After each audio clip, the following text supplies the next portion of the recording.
Alrighty.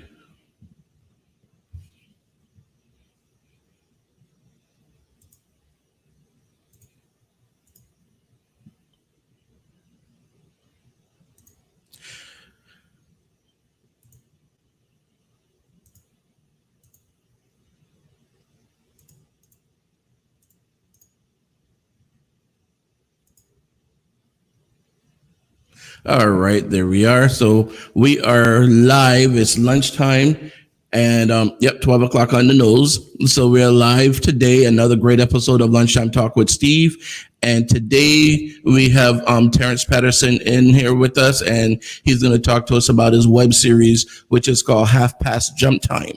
And this is actually a pretty cool series. And the thing is too, for a young Black entrepreneur, and he has a web series on Amazon, so it's pretty cool. This is a big thing. We're going to be back in just a moment to talk with him, but in the meantime, go ahead and share it out with your friends, your relatives, your favorite groups, everyone. Just let them know that Steve is on and we're here with Terrence. We'll be back in just a moment.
All right, and we are back.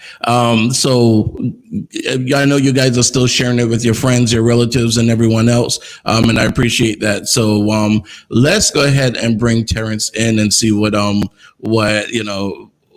half past jump time is all about. Back back in school, it was like that was the time they're going to jump you after school. So so you made sure you weren't on the playground at half past jump time because you're getting jumped. Exactly. Thank you for having me, Terrence Patterson, President and CEO of Paragon Multimedia. Here to talk about my web series, Half Past Jump Time. All right.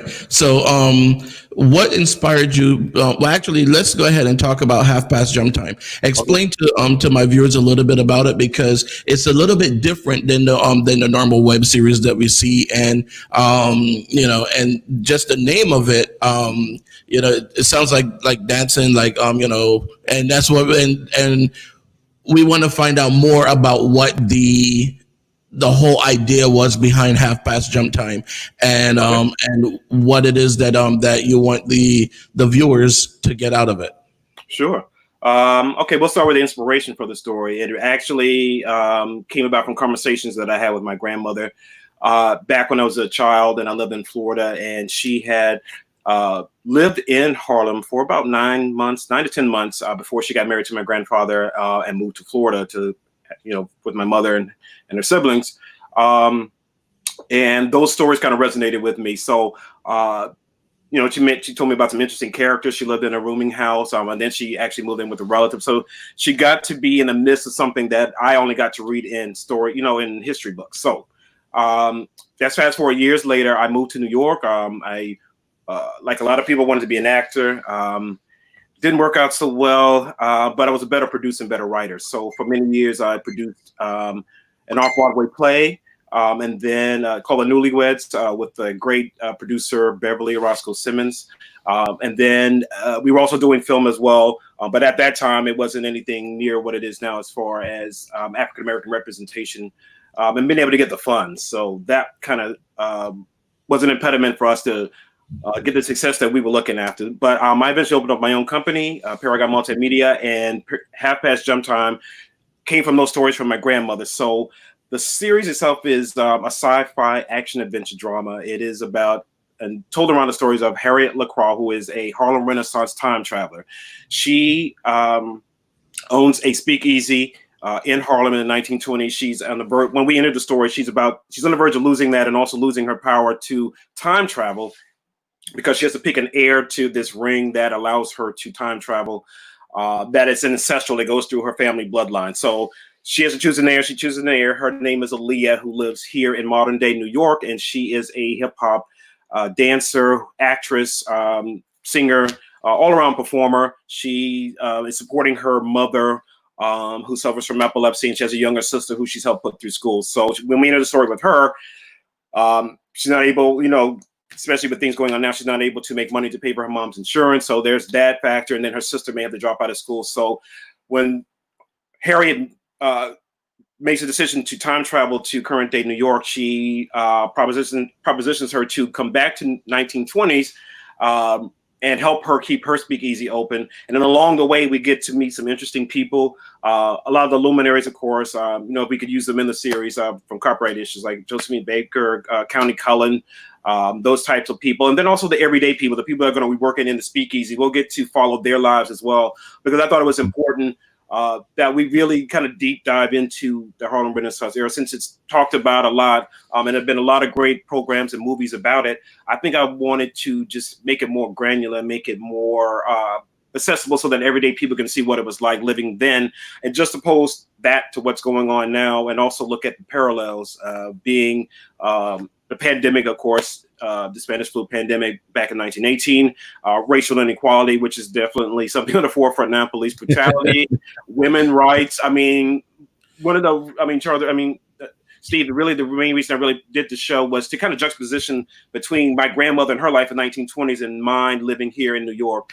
I'm well past 20 now, but still, just as a young person living in New York, just wanted to kind of see how things change or have our lives been. I'm thinking in my mind, things have gotten better. We have a lot more opportunities, but still there are a lot of impediments from social, economic, financial, just a lot of things. So I just want to kind of tell the story from an African-American experience. It's multicultural though, because this is New York. So it will be multicultural as far as the people, but I just wanted to kind of have a history lesson, but still people be entertained. And then the backdrop of all of that is hip hop dance, which I wanted to highlight and bring that back to 1920s, just something new that they had never seen, of course, in 1920s, and kind of utilize that to make her speakeasy famous. And hopefully that will help Harriet in some of the decisions that she has to make. And each week we will, as you know, once we get out of the introductory part of the story, we will tackle different issues each week in each episode that I think will be relevant for the time. So yeah, that's kind of the show. That's good. That's awesome. And how long have you had the series? How long has it been on Amazon? And it's been a little over a year. We have a couple episodes up. We were, of course, like a lot of people as an entrepreneur in creative arts, finances is always an issue. It's always needed. And anybody who owns a business understands that. Anyone who works understands. Money kind of moves things around. So we were actually in the midst of starting production of episodes, 4 episodes, as far as pre-production and rehearsals. And then unfortunately COVID happened. So the studio that we were going to do it in shut down, and New York shut down, and kind of now we're just going to probably pivot and do something else. Most likely it'll be a reading of a few of those episodes, like on a Zoom type atmosphere for the actors, so that people can still be engaged with the story. And then once things become more safer, then we'll start to do some more production on it. But then I have another animation that I'm working on as well in the meantime, because that's something that doesn't require people being on set and all of the health concerns that go into it. Yeah. So tell us a little bit about that one, if you know. Yeah, I'll tell you a little bit. Yeah, it's pre-production. This is a Lunchtime with Steve exclusive, okay? Okay, yeah. Absolutely. I haven't really talked about it that much, so that's actually is kind of an exclusive. It is a story called Gemini Dark. It is about a intergalactic spy. She's Black. She's from outer space, and she crash lands in Brooklyn. She meets a set of twins, and her storylines revolve around this issue of a statistic that I read. I don't know how, with the internet, sometimes you gotta be kind of careful what you quote. But there was this, anyway, but why I'm saying that is because there was an article I read. I think it was like 64,000 maybe missing men, women, and children in this time period, African American and Latino, and no one's looking for them because those cases go cold really quickly if they don't jump on them immediately. And that kind of stuck out to me. And a lot of them were young African American women and men, and Latino, and they're just missing. Like nobody's looking for these people. So my part in trying to address that issue is that'll be a part of her storyline. Once she crash lands here in Brooklyn and not able to go back to her home planet, she will learn some martial arts and some other things, but I don't want to give too much away. But I think it's going to be, I know it's going to be a really good series, relevant for the time. And it's good to have a Black female superhero. So that. Definitely. Yeah. They had one on Black Lightning, but that was about it. Yeah. And then, of course we had Black Panther, which is great too, I wish I'd been a part of that, but Yeah, and and I like what you're talking about with bringing that to the forefront, because I remember years ago I was watching an episode of CSI Miami, and that was one of the things. They were I think 2 Black girls disappeared, nothing. Yeah, a Hispanic girl disappeared, nothing. Yeah, a white girl disappeared, and all of a sudden the FBI, the news, everyone came around.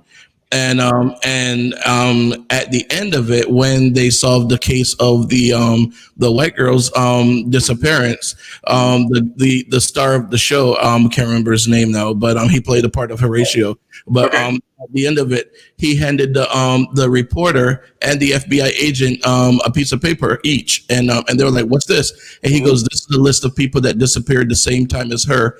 Aren't you going to look for them?" Right. And they just looked at it and just walked away. It was like, I mean, that resonates with you, because I have nieces, I have, people in my life who, if something happened to them, I would want somebody to do something. I would want, there to be some concerted effort to kind of find the person. But also to talk about that as well. There are other shows now that are kind of highlighting that. Insecure did a really good job over this season with their backstory with the missing young lady. And it brought some light to it also. And I think The Shy also has a main character who is missing now on that show. So they're bringing a lot of people bringing, shout out to Lena Waithe for doing that as well on that particular. And somebody else I would love to work with one day, just for bringing that to the forefront because their lives are important. They matter, and people need to be looking for them. And I understand that maybe we don't have the bandwidth to do it, so maybe we need to have some way of doing it from a community level, because we can't just have missing kids, because that's a whole generation that could be gone. Exactly. That's just me. Exactly. And not just and I mean, when you think about it, those are doctors, lawyers, and other ones that potential doctors and lawyers that are gone. Correct. It's like that one person could have been a senator, president, or whatever, right? Or a civil rights leader, something like that. Exactly. It's helping to move the culture forward. So we need to be looking for those people. So that's going to be the focus of that story. All right. Give me just a moment, and I'll be back in just 2 minutes. Actually, a little bit longer than 2 minutes, but Thank but you, I'll be man. right back with you guys. I just got to take a quick commercial break. All right. Baby, won't you take me there? I want some real good food to eat. I want shucking and jiving. Shucking and jiving. I want shucking and jiving. Shucking and jiving. Shucking and jiving. I want shucking and jiving. Well, I know I got what you want. I know you like that dive shrimp. My southern fish and them geechee grits. My granddaddy make you have a fit. I try to give you all of my best. I do it straight from the heart. Cook it straight from the soul. Come on now. Straight from the soul. Yeah. Straight from the soul.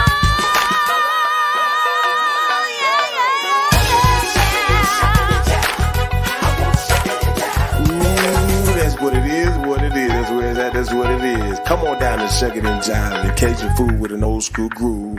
Our designers to get your taste palette back in line, baby. Follow us and we shuck it. Let me tell you about CCTV RX. With over 30 years in the security industry here in South Florida, they have proven themselves to be the first choice when it comes to security professionals. So whether you're trying to secure your home or your business, there's no other choice. Give them a call today for a free estimate. 754-213-2820. If your car could talk, it would say call Curvin's Car Detailing Service. It's mobile and they can come to you no matter where you are in Broward County. Give Curvin a call, 954-549-8507, and tell him that Steve sent you. All right, guys, we're back and we're here with Terrence Patterson. He's talking to us about his web series. It's actually his Amazon series, which is called Half Past Jump Time. And, so he's explaining to us a little bit more about that and also about some of the upcoming projects. Hey, Terrence, welcome back. Good, thank you. All right. Go ahead. Go ahead. No, you go ahead. Go ahead. No, so I was gonna say you mentioned that your grandmother was a big influence in your life, and then your show. Who else has been that influence for you? Especially, I know personally she's been a great influence, but what about professionally? Professionally, I would have to say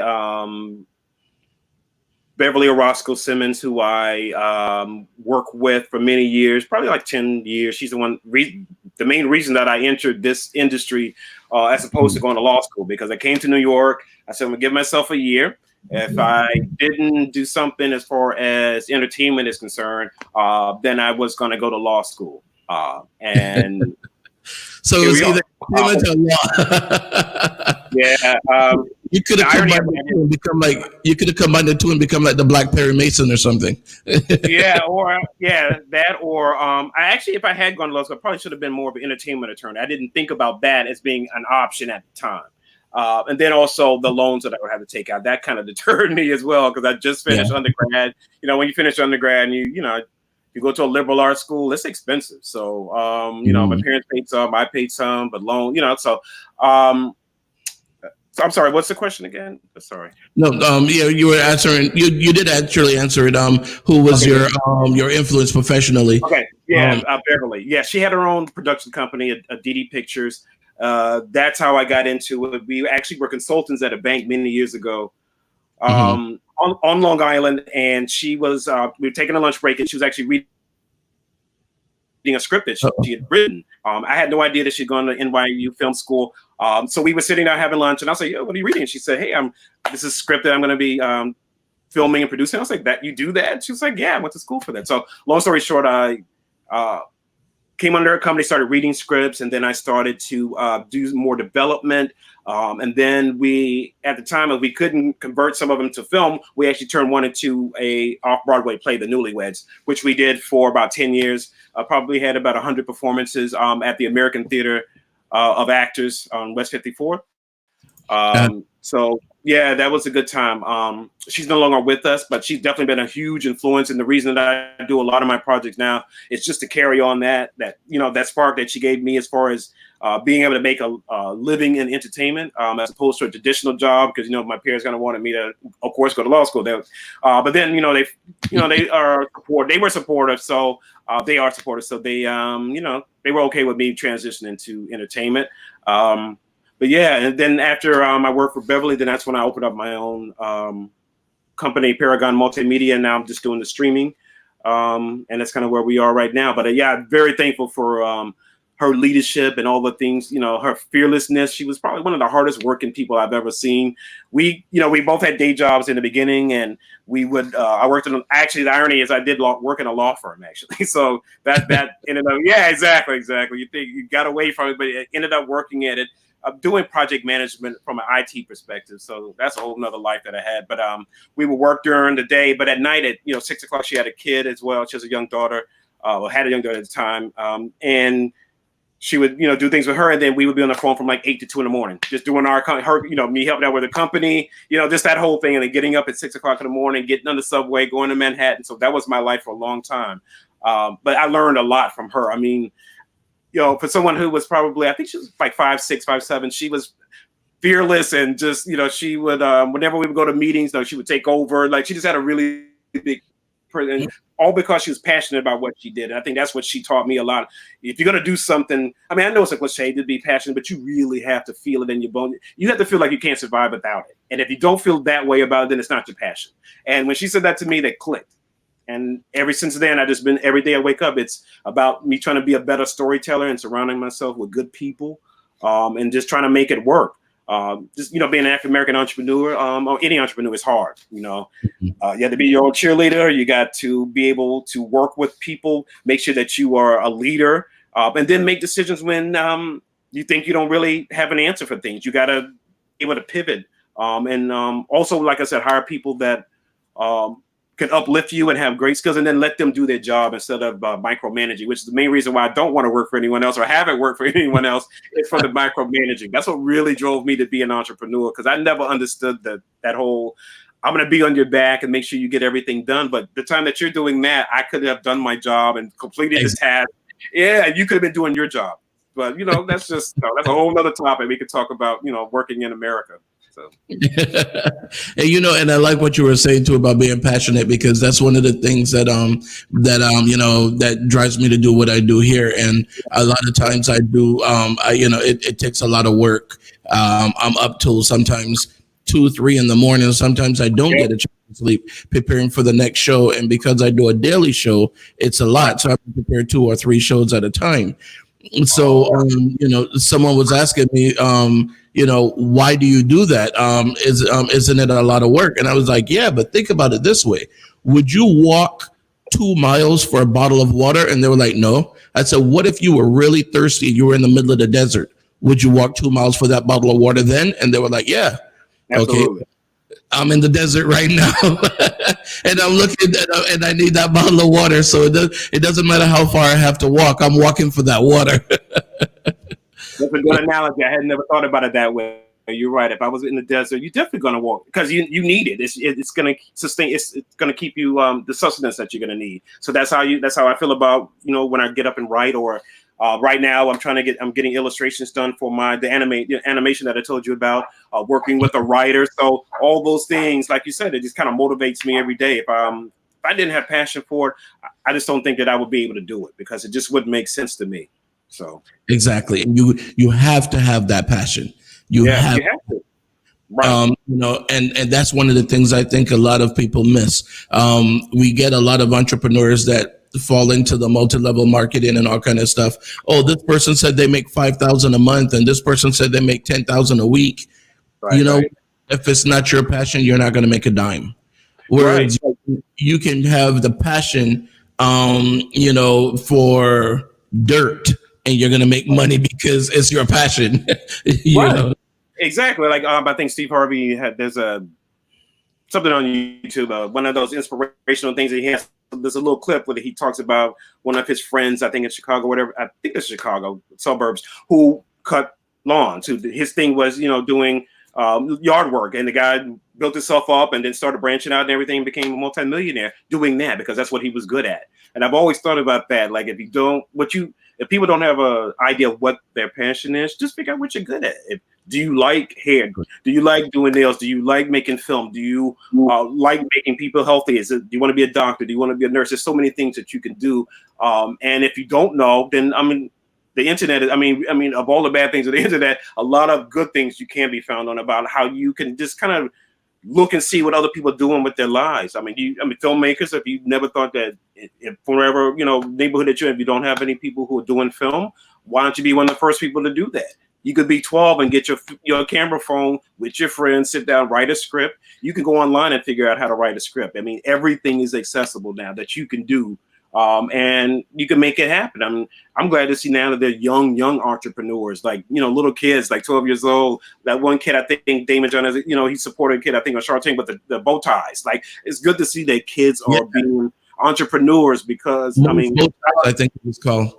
Yeah. I don't want to, I don't want to get off topic, but, just the whole automation and artificial intelligence, it's going to hit us hard, African American, Latino hard, because a lot of the jobs and society has, kind of put us in and not giving us opportunities. If we don't get ahead of this game with automation and artificial intelligence, how it's going to take away jobs, either we need to be writing the code, forming companies that do that, self-driving. I love for us to be ahead of the curve on that because it's going to impact it's not going to happen tomorrow, but I would say in 15, 20 years, it's starting to happen. It happened to me with my law firm, which is why I don't work at the job that I had. I was going to be an entrepreneur anyway, but I handle big databases of data that work when I work with litigation attorneys, litigation teams, and we would travel over the country. Now, artificial intelligence can't do what I did. So essentially, Power BI, you have ClickView, and they could at a click of thing, they could do everything. And it affects attorneys too. People don't understand attorneys used to get paid and billed to look through all these reams of documents, reams of emails and documents, attachments, and all of that. Now they don't have to hire as many attorneys now because artificial intelligence can do it. So it's affecting everybody. People think it's just blue collar. It's going to be white collar as well because it affected me. So I think everybody I think that's something that needs to be talked about more because it's gonna happen sooner rather than later. And something that you were mentioning before too about that 12-year-old that can pick up their phone and start making their own series on YouTube or anything else. Right. And this pandemic actually creates that opportunity because we can see that child that's 12 years old, like you were just making a comparison over 100 years from 1918 to today. Right. That child can see from March to today. Right. And we went through so many stages, and from what they're saying, we might be going through another stage of a shutdown. So that child can actually pick up the phone, go and see what it was, even if they don't have any footage from before, talk to people. Hey, how did the pandemic change you? And these are opportunities so they could become the next Terrence Patterson, Right, or they can Spike Lee or Lena Waithe or Ava DuVernay, any of those great people. They could even do it simply about what is it like being 24/7 with your parents, your siblings, just in the home. Like that could be your story. Like I'm sure funny things have happened in people's house. Like you really get to know your family once you're locked down with them. Like this is different now than what it used to be. Kids who go to school 8 hours a day and then they don't have to. They're not with their parents all day. Now you are in a fishbowl, kind of so to speak, and you have to interact. So that could be a story. Just how it is living now with your parents and they're 24/7. Nobody's going to work. That kind of thing. That could be a series for them. So. And actually, if you look at what's that show, The Goldbergs, that's what it was. That's what it was. This kid had a video camera and he recorded stuff, and now he sold it as a series, and boom, look, you know what I mean? And so you can make millions off of things like that. Give me just another moment. Of course, I got to take another pause for the cause. You know how this. Hey, so we got to pay the bills, right? I know, right? We'll be back with you guys in 2 minutes. Let me tell you about CCTV RX. With over 30 years in the security industry here in South Florida, they have proven themselves to be the first choice when it comes to security professionals. So whether you're trying to secure your home or your business, there's no other choice. Give them a call today for a free estimate. 754-213-2820. If your car could talk, it would say call Curvin's Car Detailing Service. It's mobile and they can come to you no matter where you are in Broward County. Give Curvin a call, 954-549-8507, and tell him that Steve sent you. Baby, won't you take me there? I want some real good food to eat. I want shucking and jiving. Shucking and jiving. I want shucking and jiving. Shucking and jiving. Shucking and jiving. I want shucking and jiving. Well, I know I got what you want. I know you like that diamond shrimp. My southern fish and them geechee grits. My granddaddy make you have a fit. I try to give you all of my best. I do it straight from the heart. Cook it straight from the soul. Come on now. Straight from the soul. Yeah. Straight from the soul. Yeah, yeah, yeah, Ooh, that's what it is, what it is. That's where it's at, that's what it is. Come on down and check it and jive it. Cajun food with an old school groove. Our designers to get your taste palette back in line, baby. Follow us at We Shuck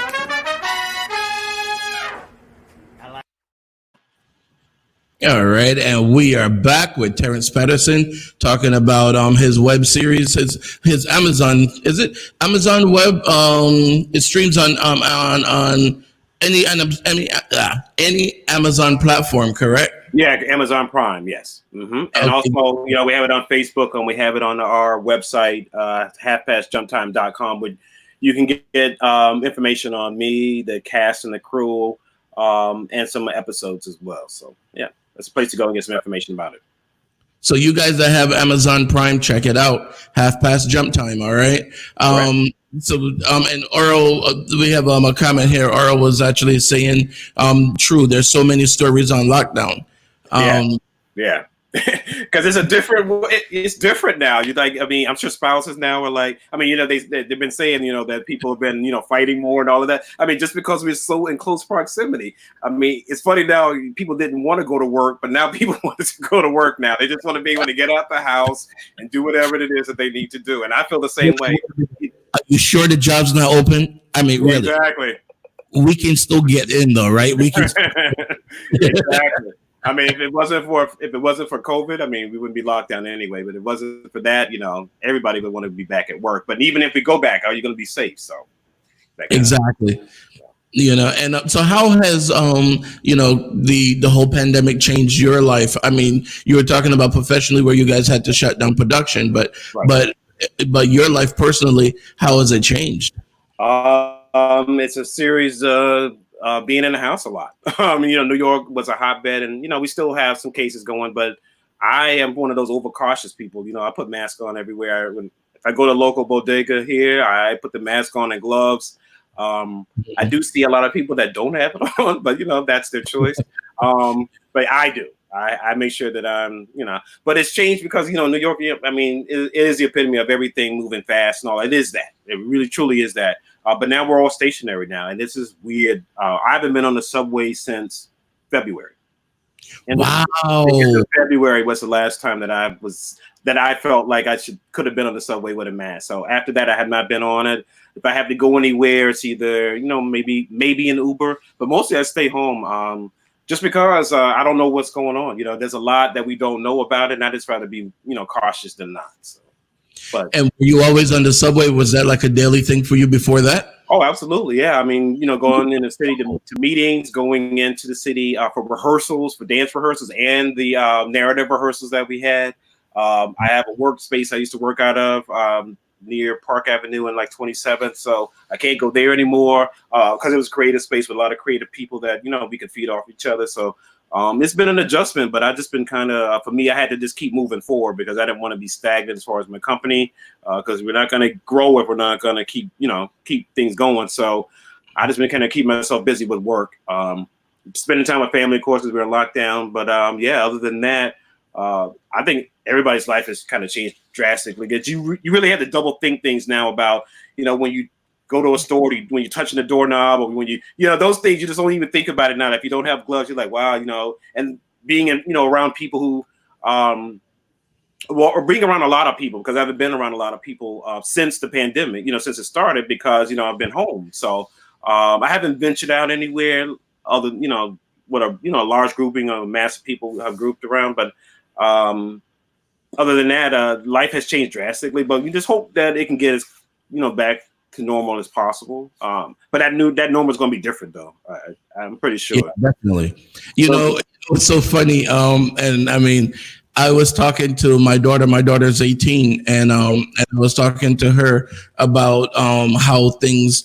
Because at first she was like, I think it's gonna go back to normal. I'm like, no, it's not gonna go back to normal. I'm like, every time something changes, that change stays. And then I started talking about when we used to be able to. People used to be able to smoke on an airplane, and she couldn't even imagine that. Yeah, and in an office when I first got, people used to smoke in their offices. So yeah, and in the restaurant.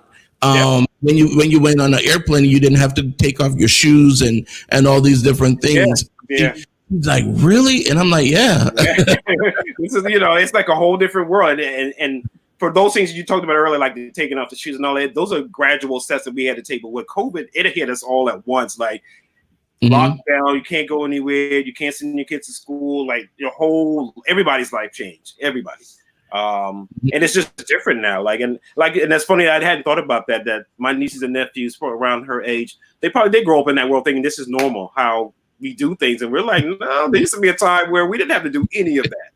You know, I mean, I could have people, back in the day when I was in Atlanta in college at Oglethorpe, if I had somebody, drop me off at Hartsfield, at the airport, they could take me all the way to the gate, sit with me at the gate at that time. You cannot do that now. You could they could drive and drop you off right there and sit for a minute and talk. Now it's like you got to drop off and move. You got to go. It's just a whole different world. Yeah. I remember when I was a kid, I think I was like 10 years old, and I was traveling to Texas, and my parents were able to take me all the way to my seat in the plane to walk with me. Not that I needed it, because I used to travel by myself from the time I was 8, but just able to go all the way to my seat with me. And I'm like, wow. Even on a cruise ship, you used to be able to go on all the way to the room, and oh wow, your room looks nice. Yeah. They'll give that last call, and everyone has to go off. Now, oh my God, like you said, luggage out and just keep it rolling. You can't get out. Yeah. So things definitely have changed, but hopefully after this, like we both discussed, it won't be the same, but hopefully it'll get as close to it as possible. I'm really hoping for a vaccine as soon as possible, so that we can all kind of get back to work, sending kids to school, and maybe life can get back to it. Series back on track too, because we definitely want to see more episodes. Yeah, and I want to produce more episodes. And something that else happened with the show was we had a crowdfunding campaign, but it started when everything shut down. Of course, I had no idea that they're going to shut everything down. So it didn't go as well as we had planned, because people had other priorities, which they should. I mean, as opposed to giving money to me for my show, because people were losing. 40 million people lost their jobs in 3 or 4 months. So that they had more priorities than that. But we're diligent here, me and my production company and my producers with me, and we're still going to make it work, regardless of what happens. Again, we're still going to keep it moving forward with the readings. And we actually had planned a photo shoot also, with them dressed up in 1920s and also, contemporary clothes and all of that. It's going to be a poster done, but we had to put some of that aside because, the world has changed. But when things open up, we're definitely going to get back to doing it and producing more episodes. We're going to have 8 to 10 for the first season. Then I'm going to hopefully drop the animation after that. And there we go.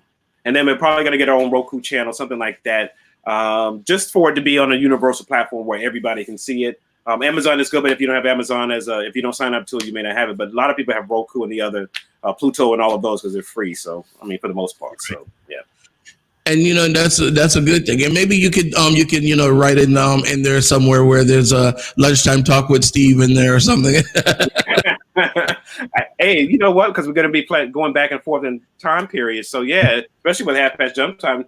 Because we're going to be in contemporary New York, so a lot of them are stars. So we may have a mock interview with you being on the show. So anything like that can happen. Absolutely, we can support each other. You can show the contrast from back in the early 1900s when everything was on radio, and now now it's on the web. Correct. You actually that's right. I guess it's just kind of like not visual radio. That wouldn't make any sense. But something like that time period where now we're having a lot of podcasts. People, sometimes people don't have the visual. They're listening to voices now a lot more. So we're going full circle back to that whole, radio. I remember a time when that, of course, there wasn't the internet, and then everything you listen to as far as music had to come over the radio or on Soul Train. That's the only way you knew that new music was coming out was those two ways: the radio or Soul Train. Like that's the only, or thank God when BET came along, with all of the shows that they had on. That's when you're like, okay, there's new music out, because a lot of stations in Florida where I live, they weren't playing that. They, a lot of it wasn't R&B and rap. So. Yeah, they used to have to get that mixtape. You what you call it? You record from 98.7 Kiss FM. Exactly. And even here, when I first got to New York, people used to get those mixtape DVDs, because that's a good way to get some new music out. Yeah, but now you don't see it as much anymore. As a matter of fact, that's another thing too. When you tell kids about mixtape and everything, they're like, "Really? Like what?" Yeah. Have a playlist. They have no idea what that is. Before you had a playlist. Exactly. There was no such thing as download. You didn't download music. There was no such thing as that. So yeah, it is what it is. But those were the days. I tell you, I miss those days. Yep. But yeah. You lived down here in Florida before, or where? I actually was born and grew up in Florida. I was born in Jacksonville, and I grew up in Daytona Beach. So yeah, for many years I lived in Daytona Beach and graduated high school. Then I went to college in Atlanta. Okay, so wait. So you left Daytona, which has one of the greatest HBCUs, to go to Atlanta. No, man. And guess what? And my families were big boosters, and we went to the classic games every year with versus FAMU. And I know. Oglethorpe is my alma mater, but if I had to do it all over again, and my stepfather, to this day, we had not to this day, but we had arguments about that a lot. Like he wanted me to either go to Grambling, Morehouse, or Bethune-Cookman College, BCU, and I didn't. And now, if I'm thinking about going to grad school to get my MFA, I'm definitely going to go to an HBCU. I know I missed out on a lot because my first year at Oglethorpe, one of my I was a freshman, she's a sophomore. She actually transferred to Howard, and I was going to do it as well, but I guess I just became stuck in where I was, and I loved Atlanta at the time. I didn't really know DC, so I said, let me just stay school here. And I should have probably transferred to like Morehouse or somewhere at some AU center. I should have went there, but Hey, God put you where you are for a reason, all right? Yeah, exactly. But I'm sure the experience would have been so much different. I did have, going to a liberal arts school and being one of the few black males on campus. It was a lot. It was a lot. I had a lot. Give me wrong, I won't take anything from it because it's my past, but it was a lot.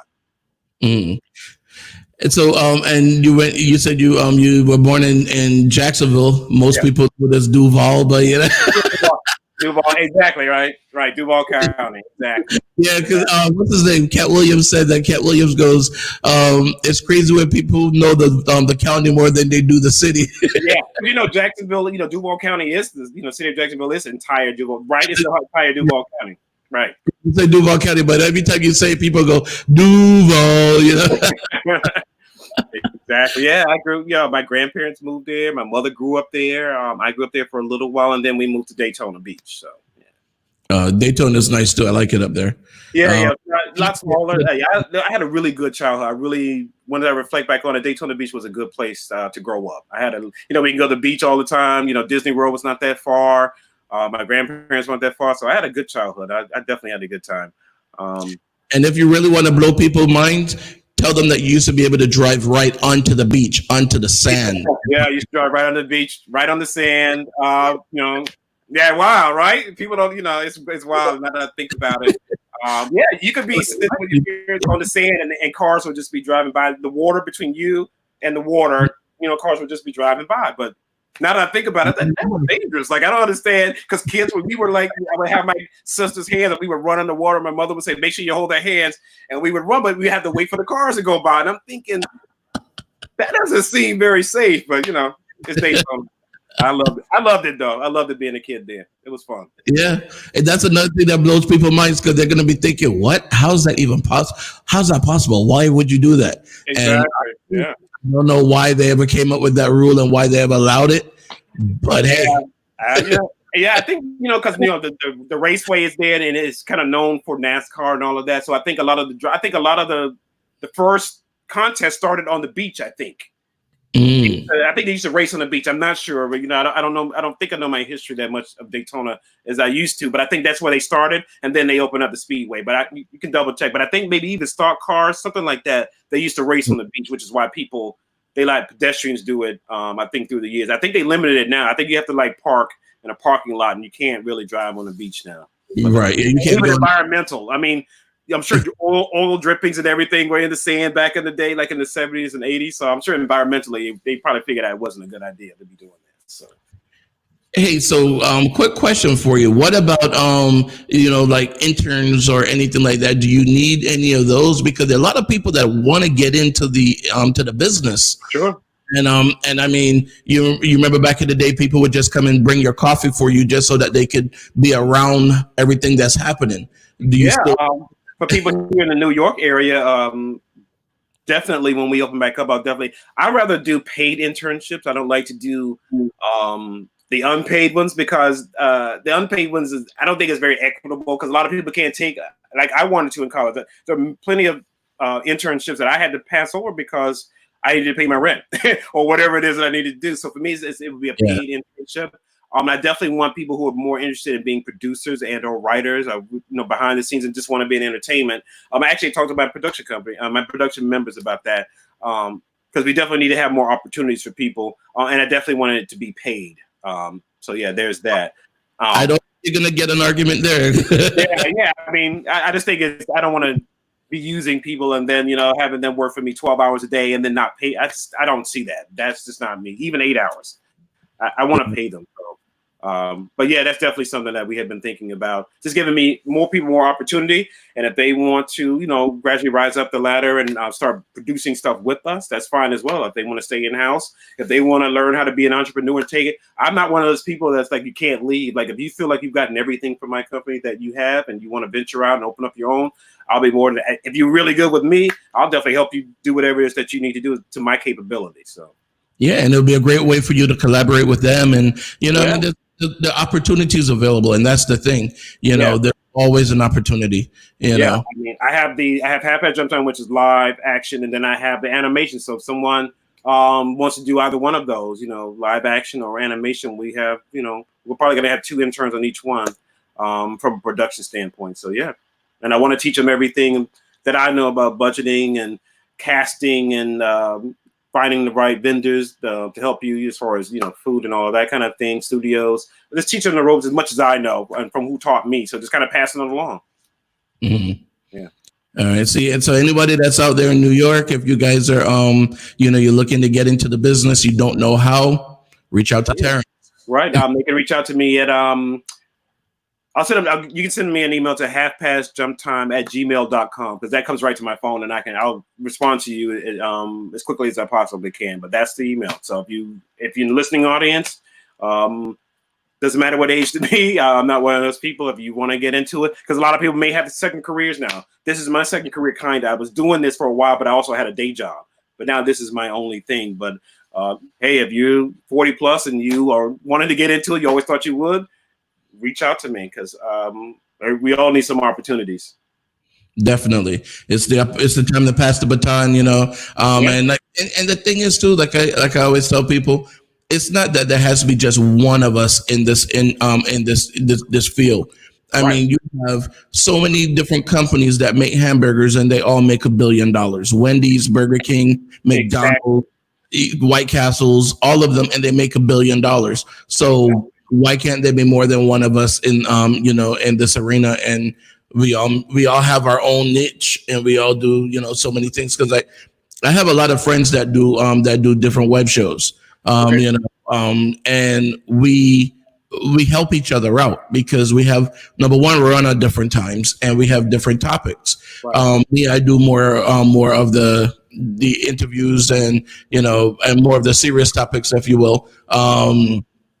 Then I have a friend, Melissa, and she has one. She does hers on Thursday night, and she does more music and entertainers, like producers, like music producers. So her does mostly in the music business. So Big Mac Kelly, he does more political. So it's like all of us and we help each other out. So therefore, if you're doing your show and yours is, let's say, yours is the half past jump time and the animation, and you're on Amazon Prime, and then someone comes along and they say, hey, we're doing a Spike Lee type thing or something a little bit different.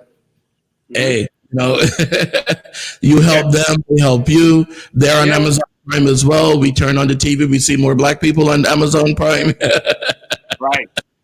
Right. And I understand what you're saying with that last part. There aren't a lot of series. They're doing better, but there aren't a lot of African American led series on Amazon. I wish there were more. So there's barriers to be broken. I myself, it's funny. I had actually been thinking about either do I want to take these projects and take them to the level where they can be sold somewhere, like a Netflix or something, or do I want to create? I've been thinking about this recently, the last few months, having my own platform, my own Netflix. Because there are developers who have apps that can support my videos with my company logo, and just I could be my own Netflix and build myself from that. So exactly. It's about keeping your own intellectual property, I think. Because if you're giving it all away, if I give away all these projects, so to speak, I won't be retaining any copyrights on it. They'll probably buy everything. So I'm at a point where I just want to keep that value for my company. So however it works, whoever partners with me, I'll definitely, at least 5% or whatever the case may be, because copyright is, my creations are going to be my legacy. So I do definitely want to keep some part of that. And that's like what was it? Ray Charles. He was able to keep everything, his masters, everything.